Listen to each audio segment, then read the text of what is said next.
So a couple of weeks ago, I managed to move house. I'm very fortunate to find this house with all this garden. So I just thought I'd give you a quick walk around to show you what it's like now and see what we're going to do with it.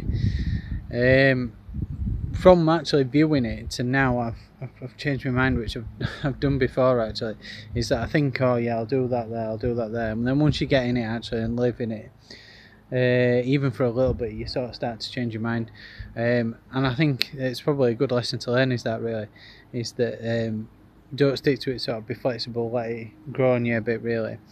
So we've got this wonderful laurel hedge there, which is really unexciting. I think that corner we'll take out. The one at the back is fine, but that corner doesn't make any sense from a design perspective. It just sort of sticks out there. It either stops or it starts. It's not in line with the patio either, so it don't make much sense. But this really nice, beautiful sort of estate fence there. So this is the bit in sort of the front of the house really, which is effectively the back. It's got an amazing view, which we're very fortunate to have. Here, this is where they've grown vegetables before.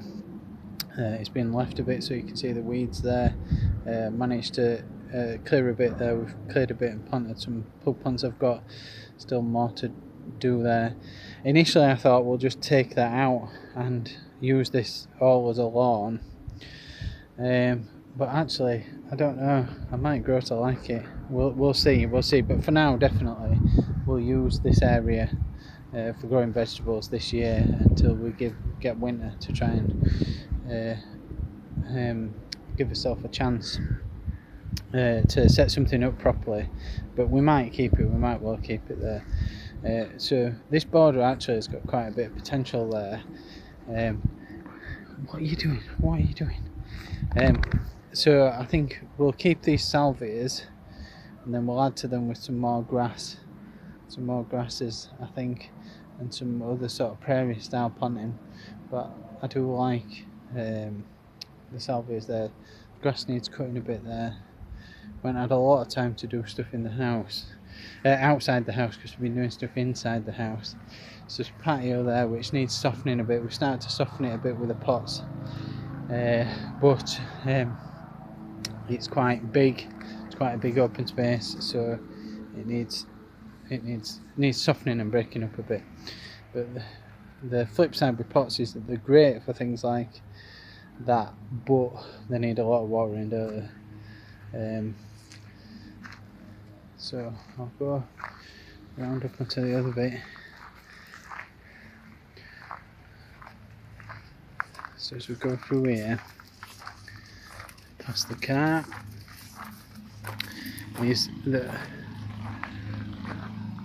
we're up here. So this is what, there's some apples there, some great established apple trees. There's one there, two there, some nice one. This is a plum just in front of us there. And the plan is I don't want to mow all this. I don't want to spend my time mowing all of this. And the dream is really to have an orchard with a meadow underneath it. So that's what we're going to do. I've started mowing it. I've actually gone for an electric mower, which I'll show you in a bit. But having looked at it and spent some time looking at them, I think having an electric mower is the way to go, despite the range and having to balance out the battery life. But just pushing a petrol mower when it's warm, looking at about the things that go wrong with it, the maintenance, I just think environmentally as well, better to have so I've got one with the biggest range we can get. So as you can see, I've started mowing the path through the meadow, which we're going to let grow and see what comes up, and then over winter we'll cut it back in autumn, and then scarify it and try and get some wildflower seed in there, some yellow rattle to try and slow the grass down, maybe some oxeye. You can see the apples there. That's the third apple. That's the plum again. It's only got a few plums on it this year, but I mean they've not been brilliantly pruned or supported, but actually I think it adds to the charm of it. I kind of like the leaning look. So you can see the path that I've mowed already, and it's starting to take shape. So that was on the highest cut to start with, because obviously you can see the grass is long. So I'm going to go over it again. It rained overnight, so I just want it to dry out a bit first, and then I'm going to go over it and cut it down and bring it down again. So you see that defined path then a bit better, but you'll start to see a definition of it cutting through the grass, which should look good. Down there is the compost area, so tucked away behind the trees and the raspberries, and the plan is to let the wildflowers grow around here, get more wildflowers and more grass in there. Is the big plan. That's the long-term plan. This pine tree here grows out a bit. I think it's overhanging a bit. I'd like to take that back a bit. It's casting some nice shade over there, and there's a nice patch of nettles which I want to keep under there. Just keep on top of really, but keep them under there because from wildlife benefit, they're excellent, and particularly for butterflies. This area here, so I'm going to cut the path into here so the meadow runs around there. Initially we're thinking of having a pond, wildlife pond in the bottom there, which I still think is the plan, and then this area flattens out nicely here.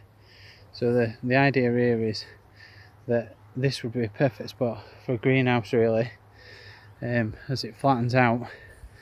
And if you look down the garden, there's an apple. I don't know if you can see it there. There it is. It's a young apple they planted, which I'm going to take out. I'll see what variety it is, because there's some fruit on it. See if I can work out what variety it is. But I'm going to take it out because as that grows, the beauty is that this is a wonderful view there down the valley and over the fields. And that apple there is going to grow up and across there over time, and it's just going to block out that view. So you want to be sat up here, greenhouse potentially. This is a nice flat area looking down that valley, and with that tree in the way, it's just going to shade all of that brilliant view, which is a bit of an issue that I don't want really. So got a nice apple with plenty of fruit on, so I should be able to identify that when it comes. So I'm just cutting the grass there, so you can probably hear for out in the background. So the meadow path is going to go down here. That's the initial plan. It's going to sweep down there as I'm walking, and then come down here between the trees. So we've got this apple here which looks like a cooker. Again, plenty of apples, so I should be able to identify that well enough come autumn time. So down here, open this up into a little lawn that tucks away. That'd be nice under there, just sat up there. And then the path, again the mown path, will go as I'm walking, and it'll go down here. So we're fortunate enough to have all this border down here by this laurel hedge. So it's got a lot of mixed stuff in it. It's a job to get on top of over winter. It's a bit of a big job. In an ideal world, I want to take pretty much all of it out. Next door neighbour sprinkled on his hedge there, so I'm getting soaked. Is to take that out and make a sort of some kind of prairie style planting, I think is the plan.